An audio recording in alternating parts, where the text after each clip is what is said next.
ኢንስቱሊን ክቡራን አድማጮች የሰዓቱን መረጃ ወደ እናንተ አደርሳለሁ። በሰሜን ወሎ በተፈጸመ የድሮን ጥቃት 4 ሰላማዊ ሰዎች ሲገደሉ 10 ሰዎች ደግሞ መቁሰላቸውን የዓይን እማኞች ከጤና ጣቢያ ያዩትን ተናግረዋል። በአማራ ክልል ሰሜን ወሎ ዞን ጎባ ላፍቶ ወረዳ ቅዳሜ መስከረም 17 2018 ዓ.ም ጤና ጣቢያ ላይ በተፈጸመ የድሮን ጥቃት ነፍሰ ጡር እናትን ጨምሮ የ4 ሰላማዊ ሰዎች ሕይወት ሲያልፍ 10 በላይ ሰዎች ደግሞ መቁሰላቸውን የዓይን እማኞችና የሕክምና ምንጮች ተናግረዋል።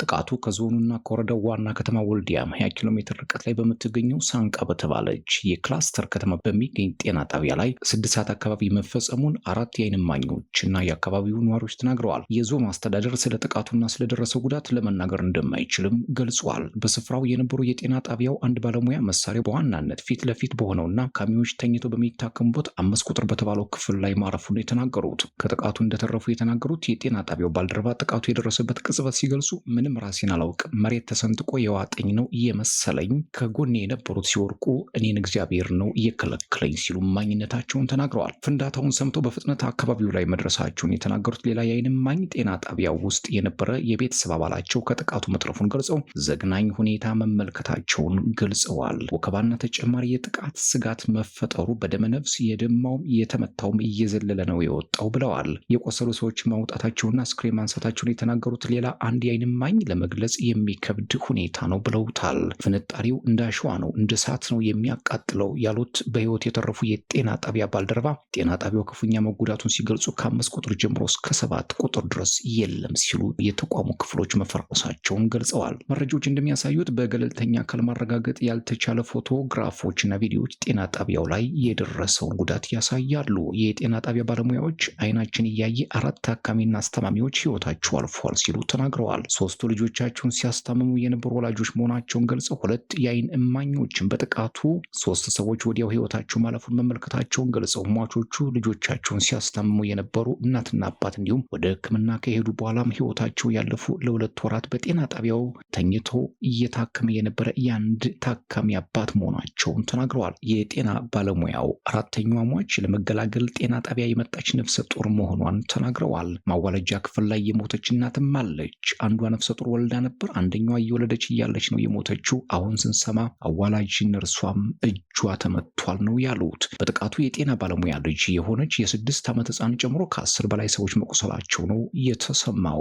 ከነዚህ መካከል 8 የሚሆኑት ቁስለኞች የጤና ጣቢያ ባለሙያዎች መሆናቸውን ገልጸው ከ2 ቀናት በኋላ ሰኞ ዕለት መንገድ ሲከፈት ቁስለኞች ወደ ወልዲያ ሆስፒታል መወሰዳቸው ነው የተሰማው። የጤና ጣቢያው የጽዳት ሰራተኛ ጨምሮ 6 ሰዎች ለህክምና ወልዲያ ሆስፒታል መግባታቸውና ከባድ ጉዳት ያጋጠማቸው 3ቱ ቁስለኞች ቀዶ ህክምና እንደተደረገላቸው ነው የተሰማው። ጥቃቱ ሲፈጸም በመንግስት ኃይሎችና በፋኖ ኃይሎች መካከል ከተማ ውስጥ ግጭት እንዳልነበር የገለጹት ነዋሪዎች፣ ይሁን እንጂ በወልዲያ ዙሪያ ባሉ አካባቢዎች በተለይም ጥቁር ውሃ በተባለ አካባቢ ከባድ ግጭት እንደነበር ተናግረዋል። በዚህ ግጭት የቆሰሉ የፋኖ ኃይሎች ሳንቃ ጤና ጣቢያ መግባታቸው ነዋሪዎች የተናገሩ ሲሆን አንድ የጤና ባለሙያም ከ10 የማያንሱ የፋኖ ታጣቂዎች ቆስለው በጤና ጣቢያው እየታከሙ እንደነበር ገልጿል።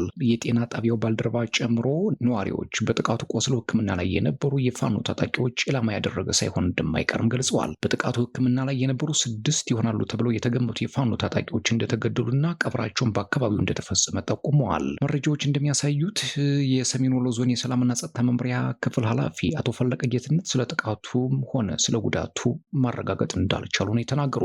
አሁን አካባቢው የፋኖ ኃይሎች የሚንቀሳቀሱበት ቦታ ነው። እዚያ ላይ ምን ተፈጸመ፣ ምን ጉዳት አለ የሚለውን ለማረጋገጥ እኛ ከማህበረሰቡ መረጃ መሰብሰብ አለብን ሲሉ ነው የተናገሩት። በአካባቢው የሚንቀሳቀሱ የፋኖ ኃይሎች ካለፈው ሳምንት ጀምሮ በሁለቱ የወሎ ዞኖች ዘመቻ መጀመራቸውና ድል ማግኘታቸውን አስታውቀዋል። የአካባቢው ነዋሪዎች በዋናነት የሰሜን ወሎ ዞን ዋና መቀመጫ በሆነችው ወልዲያ ዙሪያ ላይ ከባድ ግጭት መቀስቀሱንና እንቅስቃሴዎችን መስተጓጎላቸውን ተናግረዋል። አንድ የወልዲያ ከተማ ነዋሪ በወልዲያ ዙሪያ ሁለቱ ተፋላሚ ወገኖች ተፋጠው እንደሚገኙም ነው የገለጹት።